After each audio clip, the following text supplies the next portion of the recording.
Hey ladies, welcome back to another episode of Completely Unconfused. And today we are here with the beautiful Miss Celeste Jefferson. Hello, Celeste. Hello, hello. How are you? I'm great. How are you? Good. Thank you for doing this with me today.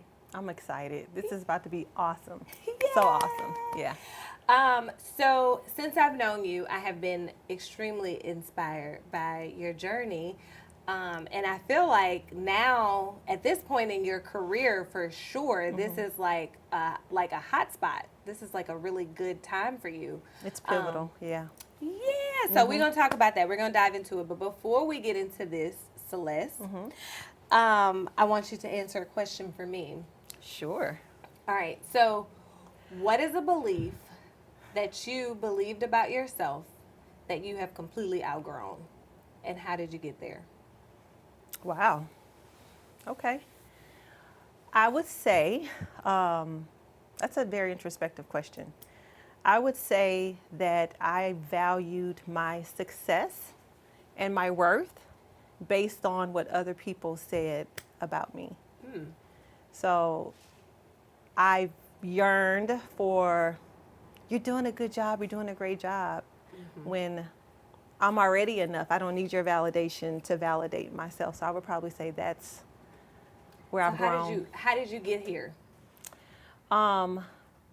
Being 20 years in this game of engineering and refining and oil and gas, having the confidence and the skill and the will to know I do know what I'm doing. I do know what I'm talking about. You're more than enough. So for those of you who do not know who Celeste is an engineer.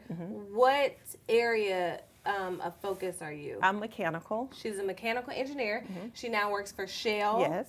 Talk to me about where you are with this. All right. So today, I'm currently in Aksai, Kazakhstan. It's a JV company with Shell. It's one of the world's largest condensated gas field. We produce 56% of the world's gas to the population.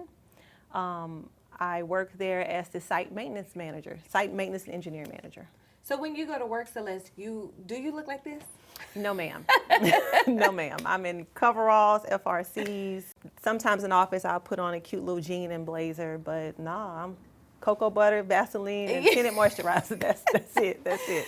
Oh, because you're around a lot of chemicals all day. How do you take care of your skin? The chemicals is not bad because when you're upper management, you kind of do more of managing the folks that's doing that.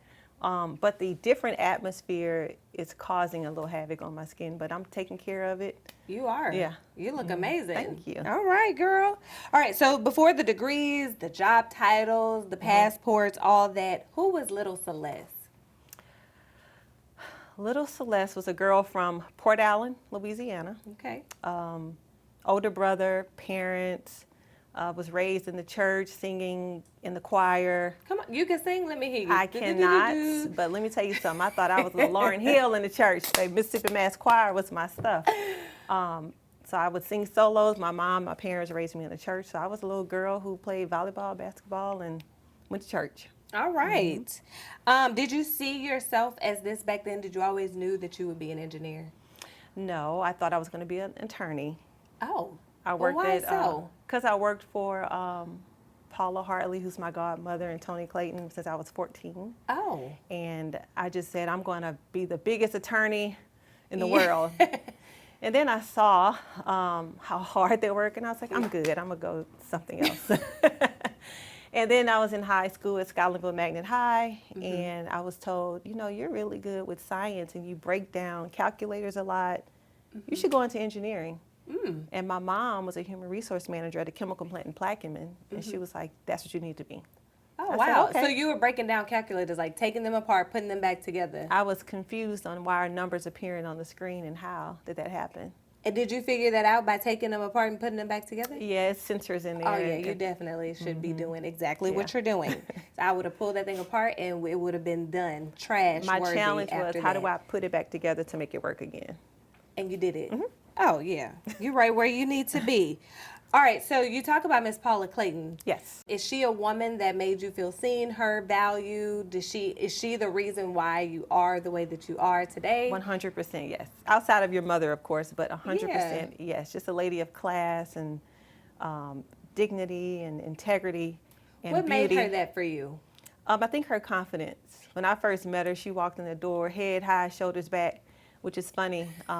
When my daughters walk out the door and I drop them off from school, I'm like, "What are we doing?" And they go, "Chin up, tits up." And so, So you're a mechanical engineer. Yes. You lead in maintenance for shells overseas. That is clearly not a small job. right. So what was the moment that you thought like, oh, okay, I could do this? Like, how did they even get to the place where they're like, Celeste, come overseas? Well, it started a year and a half ago when I was asked to go to the Netherlands, which is one of Shell's largest refineries in Rotterdam, Netherlands. It's called Shell Pernis. And so my husband, my kids, we all moved over there over the summer, and I really knocked it out the park. And so while I was over there, I got a call and it was like, "Hey, there's this opportunity in Kazakhstan." And I was like, "Kazakh what? What is this?" Right. I said no at first because I was just like, I'm in the Netherlands, I want to focus and finish. They got a call 2 days later and was like, "Yeah, so about Kazakhstan." So I said, "Okay, this is a tale, all right." So yes, I'll go for it. Googled it. It seemed like a beautiful country. I'm still in the process of it. It's the job. I am in love with the position. I'm in love with it. It's complex. It's challenging. The kicker is I'm away from my family on rotation. Yes. And how long are you away? 28 days there, 28 days home, 28 days there. So I work 6 months out of the year. It's like offshore. It's work. offshore. Yes. Oh, wow. Yeah, but I'm on shore. I'm on land. Are you lonely there? I have I have 286 people that report to me and over 2,000 contractors. So I'm not lonely, but I'm lonely from my family and my husband. Yeah. What was the moment you said, I could do this? Every day, it's still, I'm going to be honest, it's Yeah. still, God didn't bring me this far Yeah. just to bring me this far. Yeah. And that's the statement that goes, okay, I'm in this. Yes. Like every day I could do hard things. Every day I can do hard things. Okay, so have you ever seen Insecure? Yes, I love Issa Rae. Okay. I love you her. have Mirror Girl that you talk to? 100%. Yeah. 100. As my master class is Yeah. going off in the back with CIA agents. Okay, so tell me what that look like. When you're talking to Mirror, what does that look like? You a paper chaser. You got the block on. Come on. No, I literally. You don't be crying over nothing. Yeah, I literally tell you myself handle your I handle my business. business. Okay. Shout out to Juvenile. But no, I literally that's some good quotes right Yeah. there. But I literally tell myself, God didn't bring you this far just to bring you this far. Yeah. And my lips are so close to God's ears, and I respect that. Yeah. Because what I say I want, It God be like, happens. here you go. Yes. And so I'm thankful. And so I don't want to sit there and complain that Yeah. I'm here because Yeah. He brought me here for a reason. Yeah. And He's going to protect me. And that's what I live in. Yeah. And I sit in that. I think the safest place, you know, who said this?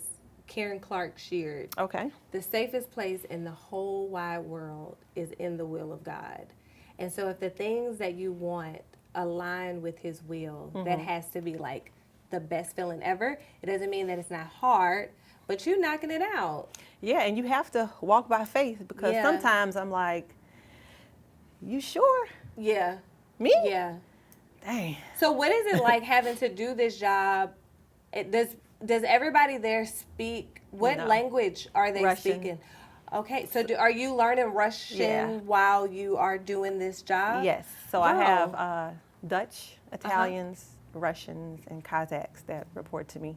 And so I'm learning Buongiorno, Dobre Utro, Goedemorgen. Girl. My brain is like a spaghetti bowl of language right now. Yeah. And so I know when I go back, Are they patient with you? Oh, they're amazing. Okay. My bodyguard is my Russian teacher, and so he doesn't allow me to speak in English. So no, Celeste. Oh. I'm like, okay, sorry. So yeah, I love it. Now when I go Okay. back, he's gonna test me, and I'm like, I'm My bad, homie. I haven't practiced Have at not all. been practicing. Nope. Well, who are you gonna practice with? Nobody. Oh, exactly. Yep, Because yep. baby, can't nobody over here speak that. Right. All right. We teach me. Right, right. Teach me. I'll practice with you. You probably gonna be annoyed with me, but I'll still practice. It's so funny. I'm from Louisiana, so they're like, no, where'd you get this drum? I'm like, coq de la, and it's like, no, ma'am. Yeah. My Louisiana accent come out real thick. So what about this? What about this scares you the most? What about your career scares you the most? What is stretching you the most? Oh, that's a good question. Sometimes that little child comes in and says, today they didn't tell you did a good job. So I go home and I'm like, maybe I didn't do a good job. And so sometimes that, I guess it's called imposter syndrome, sits in. So that scares me. Also, what scares me is because my lips are close to God, I keep telling him, I want to run the world. Yeah. And so I'm like, uh-oh, God Yeah. gonna make me run the world. I better watch what I say. Yes. So I think that scares me. Making sure my daughters and my son are okay, that I'm away. So I'll keep my phone on, just making sure they're attached to me. Of course, and my husband. Yes. I think that if you ask him for it and he says that you can do it, then I think the dangerous part is to second guess it and to think that you can't do it, because we know that everything that he said he can do, literally the impossible. And I feel like your life is kind of a testament to that, because I remember maybe a few years ago when we were talking about your job, and it was just, you were just not necessarily in the best place. Yeah. Perhaps you weren't receiving the validation that you thought that you deserved. And then I want to say it was like a few months later, and I learned that you were going to be going overseas to be everybody's boss. And I'm like, Yeah. That was probably the most pivotal situation that's happened in my career. I hit a hard spot with a certain someone at work who was well above me. And it just wasn't a great situation. And I constantly prayed. I constantly doubted myself in the middle of prayer. And I think the moment I said, okay, I'm not doubting myself anymore, I give it to you, God, literally a week later, like literally, soon as I said, I'm no longer in control, I'm the co-pilot. yes. And as soon as I finally let go, Yes. God was like, girl, I told you to stop trying to Now take relax. over. Now sit down. Stop doing Sit that. down. Right. Shucks. And so I sat down and I was like, oh, so when you say when one door closes, Yes. that's what you meant. Yes. Got it.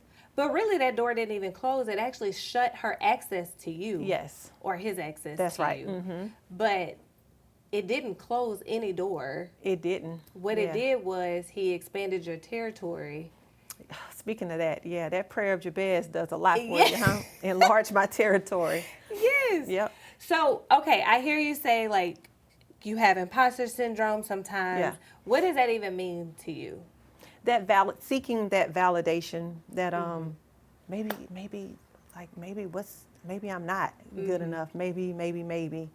And so it's so funny because I drag that into my kids. You're enough. You're better than enough. You're the best thing since sliced bread. And then I go in my bathroom like, dang, maybe I'm not good enough. So that mental battle that us women and constantly go through. And it's so funny, I give it, but then am I receiving it to myself, you know? You know what I'm starting to notice? Men don't really have imposter syndrome. And so it kind of makes me believe that it doesn't exist. It's like us in our own heads, but why? Interesting. Whoever told us that we were not enough. Like literally, if you think back, I mean, growing up and going through college, I think that I have encountered a few people that said, probably some things that you probably should never tell a child, or that you should never tell a person who is, wanting something that they're not good at that thing. But they never stopped anything. And the thing about imposter syndrome to me is that I kind of feel like it's just not real. And what made me actually believe that is the people that I look up to, right? The people that inspire me, I'll say. Like Oprah Winfrey and even Quinta, the girl Quinta Abbott Elementary. Yes, from Abbott Elementary. every time somebody asks them about imposter syndrome, they're like, I don't have imposter syndrome. Yeah.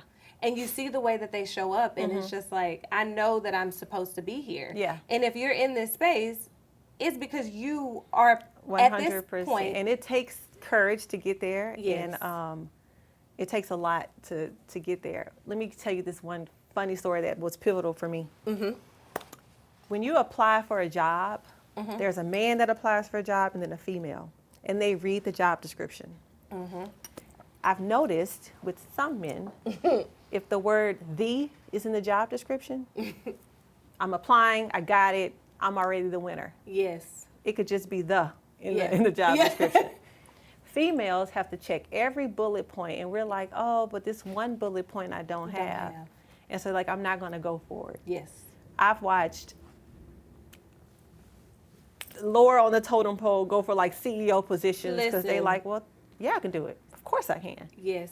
I say, you know what, you sure can. Yes. You sure can. Let me get some of that energy. A lot of times, and my husband is really good about, like, sending me job. And he's like, hey, you should just go out for this. And sometimes it's like the VP of whatever. And I'm like, I'm going to do it. You should. The old me would be like, child. What's the worst they're going to tell you? No? Listen, I have planned conferences that have seen over 300 people with a brand that have not even lived 5 years yet. I love it. And so I'm like, girl, at this point, you could do anything. Yeah. And it was done without a team. And Celeste, still, I listen to like what you do, and I'm like, it is so crazy that we could literally be at the tip top of our game and still think, I'm still not enough. You're human. Yeah. You're human. And that's when the devil creeps in, and sometimes you got to be like, pop, get back. Goodbye. Goodbye. Ain't working on me. Goodbye. Okay, so in like 2 months, I'm going to ask you, what is your relationship with imposter syndrome today? Got it. All right. And I want you to tell me that you was talking to Mir and you was like, we got this. We got this. We got the block on fire. Yep. Don't be crying over nothing. Yes, absolutely. All right. Yes. All right. So. Nice B-roll song. Yeah. So let's pivot. We're going to talk about your family. Okay. Love, marriage. Yep. You were married before. Yes, yes. Mm-hmm. And you were very young. Yes. So tell me about that. What made you even think? How old were you when you 23. got married? At 23. Yeah. Oh, wow. I was married at 23. What were you thinking at 23 that made you say, oh, yeah, I'm ready for this? I had already finished engineering school. I have already worked 2 co-ops.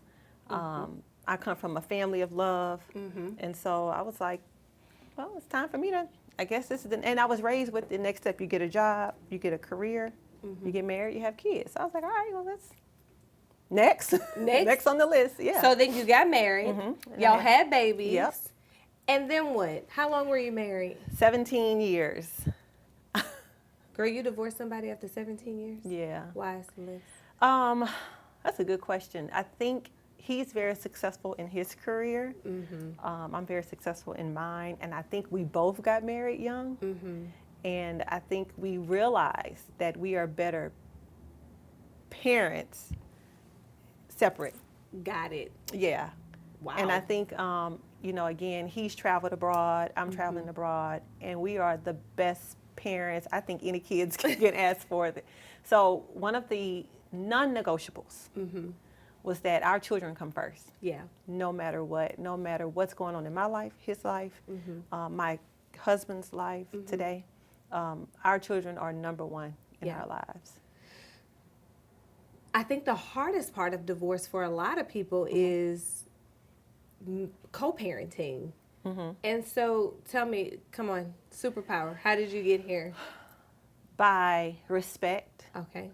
Even when you want to be like, you have to be like, good intentions, integrity, and I also married someone who had integrity and respects me as a person. He surely respects me as a mother. Yes. And I respect him as a father. And I think that's the core. We respect each other, and we have 3 beautiful children. Yeah. We're so blessed. Yeah. So he's a Christian, I'm a Christian, so we both come from family backgrounds, and we both have great careers. So what is it there to be mad about? We still talk every day. So yeah, I think perhaps where a lot of people struggle with this is that they divorce and they still be in love. You know, there's still that part where it's like, I love you and this hurts to leave, and so I'm about to make it hell for you. And I think they make it hell for everybody. And perhaps one person has moved on and the other person is still, in love. I think that's not the case here.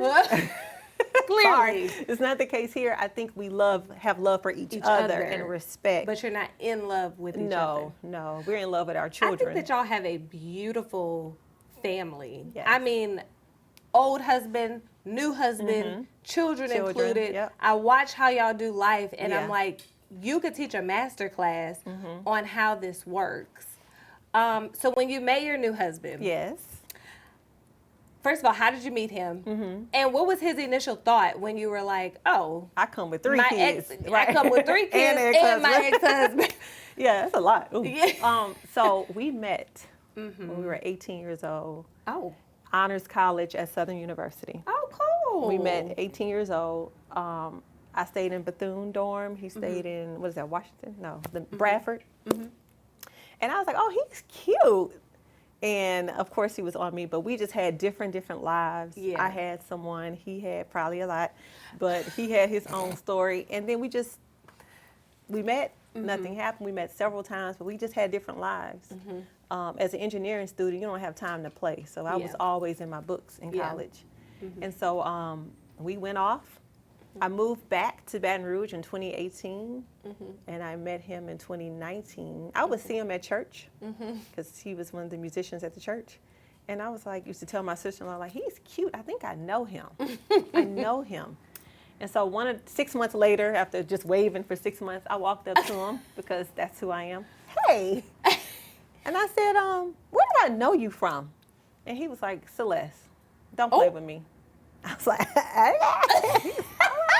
he was like, Celeste, don't Were you play. Pretending that you didn't know this man? I swear to God, I did not know him until you started talking. And I was like, Brandon? He was like, girl, stop playing. You know, we used to, I used to see you at TTLA and all that stuff. And I'm like, I used to like you. That's what's up. And so that was it. We ended up running to each other at the Walgreens an hour later. And you was like, all right, it's divine. Give me your number. He came up to me and was like, I need your number. And so I said, no, give me your number. Because I'm running this. No. Give me your number. So I texted him and I was like, Celeste, and we have been together ever since. Oh, I love that. Okay, and so then, like, he's coming into the store. He's, like, meeting your whole family. Not until later, because I was like, okay. I have a very interesting situation. I have an interesting situation. Happening. I don't come with luggage because I'm not a luggage carrier, so Clearly. I don't come with luggage. Ain't no bags. Ain't no bags here. I have a family. And so that's how I always presented it. I have a family. I have 3 beautiful children. I have a first husband, so he's clearly in my life with the kids. He was living in Bangladesh at the time, but he's clearly in our lives. And I asked him, was he okay with it? He was like, as long as y'all over. I said, oh, yeah. Yeah. It's me and these kids over here, so yeah. Was he ever confused that, like, how do you spend 17 years married to somebody? Communication, you tell them the truth. Yeah. I think our careers just did this, and so we just followed our careers, but we always had respect and love for each other. Yeah. Is he also an engineer, your ex-husband? Computer scientist. Oh, okay. All right. Yeah. Kind of the same. Yeah. A little bit. Your life is totally different. That's You're right. married. You're living in Kazakhstan. And your husband is living in Baton Rouge, Louisiana. Yep. Part-time, y'all are Part-time. away from each other. So, it's easy to not know each other. Yeah. And so what do you do to create the intimacy with each other? How do you all continue to build on your relationship and get to know each other? I believe in that book, The 5 Love Languages, because it's all about meeting expectations. Yes. That's how I and I try to, and the best advice someone gave me was, Celeste, you're not his boss. You're his wife. Yeah. So sometimes he would complain and say, you're not my boss. And I'm like, I know. You're right. Sorry. Are You're you right. a I'm sorry. sorry type of girl? 100%. I Okay. take full accountability. Do you because apologize to your children? I do. Okay. Yeah. I think I traumatized my son because I was very hard on him. And he'll come back and say, thank you for being hard on me. Oh, Because okay. he's so uber successful right now. And but then he'll come back like, Ma, remember when you, and I'm like, oh, well, I did it because you didn't listen. I need you to be a strong black man. So, And I love you. Yeah, yeah. Okay. We were reading the Jack and Jill prayer the other Yeah. day, and I think everybody got stuck and started laughing at the same spot. Like, I promised to listen to my children, what was it? And apologize to them. And some of us were not in agreement with it. I totally am. I mean, I definitely tell my children, I'm sorry. We both 100%. apologize to our children. Yes. I think it's a thing that I did not have growing up, and it's something that I would have totally appreciated if an adult would have acknowledged when they were wrong. Yep. But it's okay. Different times, different people. Sure. But I totally am. I am so sorry. I to my children apologize type of to mom. my 16-year-old Olivia how I acted with my husband in front of her. I was Oh. pouting over something, and then I was like, Lord, I'm teaching my daughter how to pout. And I apologize to both of them together in the kitchen. How do you create boundaries to protect your peace? Like when you're home, or because your job seems very demanding. Yeah. How do you say, I'm with my family, or do you even have the? That's so interesting. Can you I'm do dealing that? with that now because I'm not allowed to check email and WhatsApp. And so I literally have 35 WhatsApp messages right now that I have not checked. Girl, I would be freaking out. I am freaking out. Okay. But this is me protecting my peace. Okay. So I wake up at 3 o'clock in the morning like, should I check it? Nope. I'm not Okay. checking it until I get on that airplane. Okay. Does it feel at peace to leave the stuff on red? It's horrible. And I want to read it so bad, but I also have to protect my anxiety. Got it. Because that sounds like it's giving you anxiety to not check know. it. I'm gonna check it tonight. But then you'll start working. I'm gonna check it tonight. But then you'll start working. I'm and going that's to the immediately go problem. to work Then mode. no, don't check Yeah. it. Don't do it. Because Don't do it. I'm enjoying sitting on the sofa with my Yeah, kids, girl, sit on the my sofa. husband. Yeah, so I'm enjoying life right now. And yeah, don't do that. Yeah. Don't do that. Okay, so let's go into sisterhood. Yes. Friendships. Who is your sister circle, and why do they mean so much to you? I have two sister circles. Okay. My friends since we were 14. Okay. We call each other the Flossy Posse.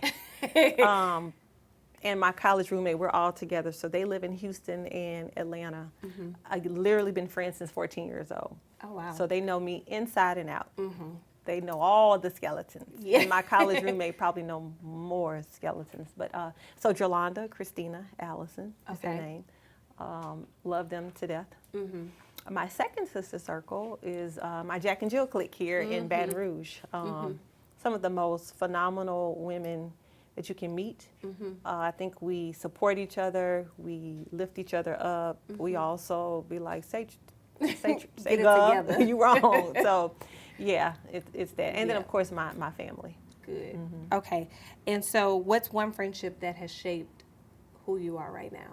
To not have to pick between my two circles, I'm going to say my sister cousin. We call each other sisters, Monica, because she's been knowing me since birth. And she loves me so hard to where she shaped me how I am as a person. She constantly pours positivity and then also followed up with, girl, I would slap you in your face if you know, so it just comes both ways, you know. We toxic and violent like that.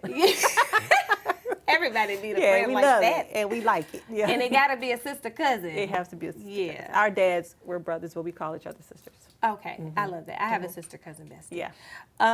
Has there ever been a season where you felt lonely even with all of these friends that you have around you? So I'm not going to tear up. I would say effective now. This is the loneliest I've ever felt. Oh, because you're away. I don't know what it is. I don't know. I was telling my mom and my husband, I was like, something's not right. Yeah. because I feel extremely lonely. Yeah. And so I don't know if it's because I'm rising in my career. I don't know if because my kids are getting older and they go to their room now, and my husband has his career in his life, and I'm like, guess I'll paint a wall or tear down a countertop or do something at the house. But it's a season of stretching, and I know it is. And so this stretching feels quite lonely. Yeah. And that's where I battle Joshua 1:9, do Yeah. not fear, for the Lord Yeah. is with you at all times. Yeah. And so I need to get that on tattoo right there. I'm going to get that done. Let me get that done. So to remind me, Yeah. do not fear, for the Lord thy Yeah. God is with you wherever you go.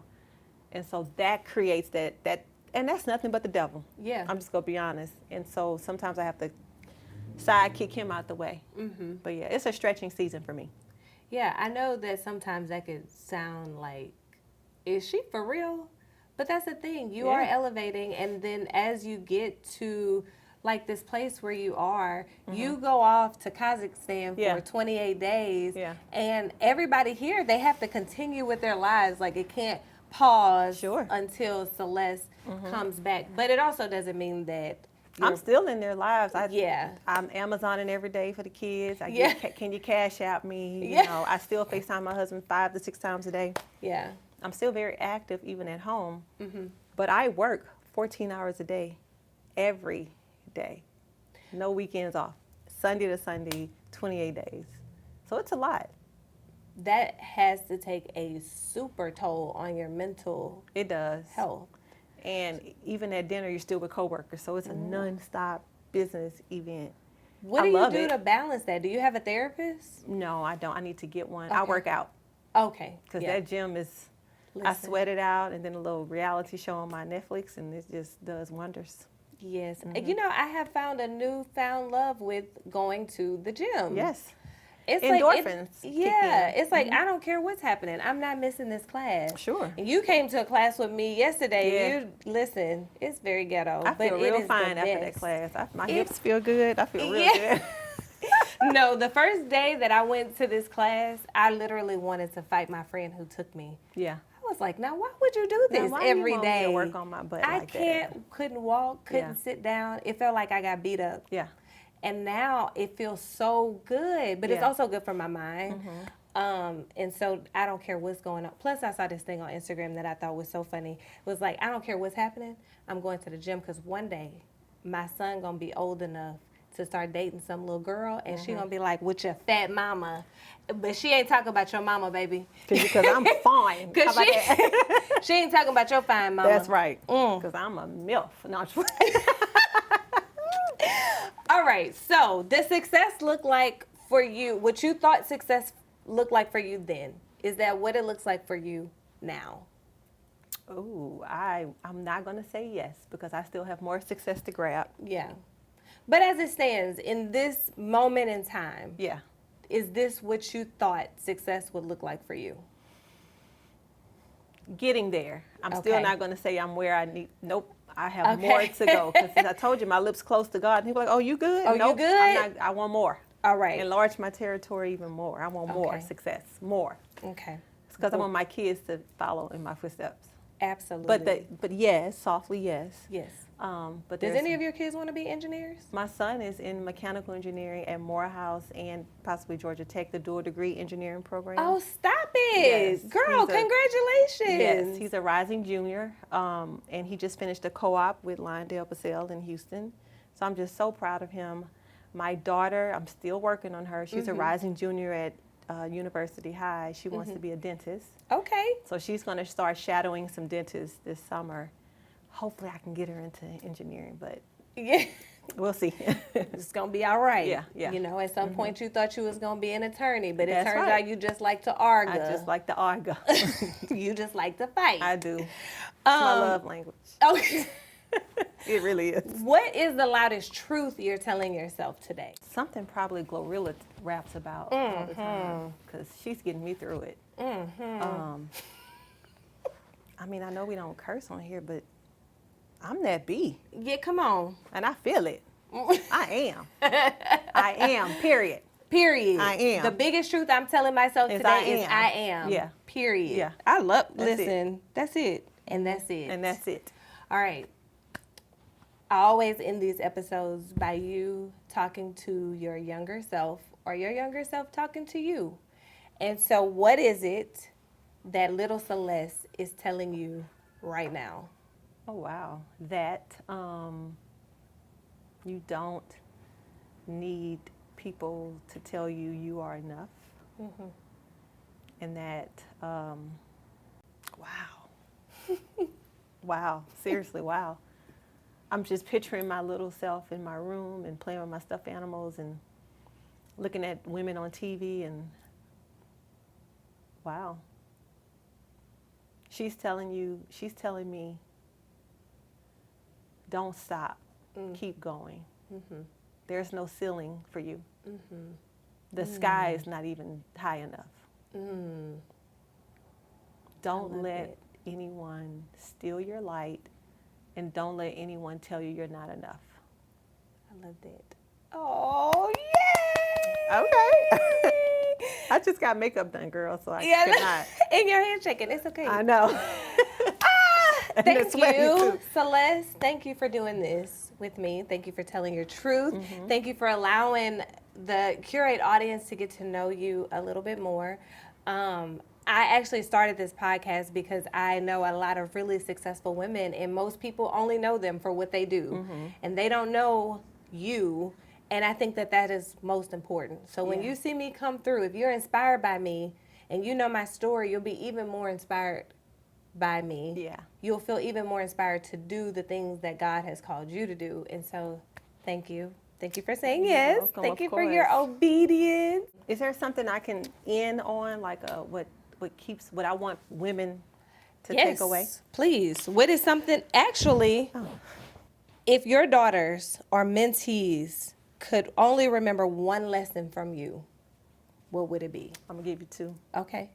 The first one is, if you want it, go get it. Yeah.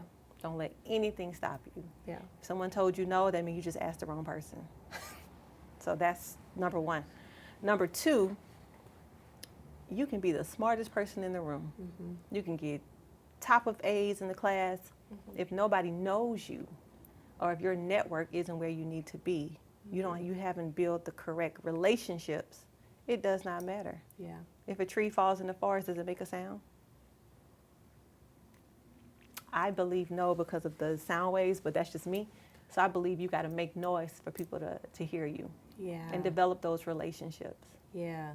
And boast. Mm-hmm. Yeah, I'm this. I'm that. I am. I am. Period. Period. I am. I am. Mm-hmm. Exclamation point. I love that. I love that too. Let me start my book. Okay. Thank y'all for joining us again. If you would like to keep up with Celeste, how can they find you on social media? CPJME, so like Celeste Jefferson, mechanical engineer. So, I love that. Yeah. All right, and then I'll tag her in the comments below. But absolutely. Thank y'all so much for joining us again, and we look forward to seeing you next time. This was Bye. great. This was great.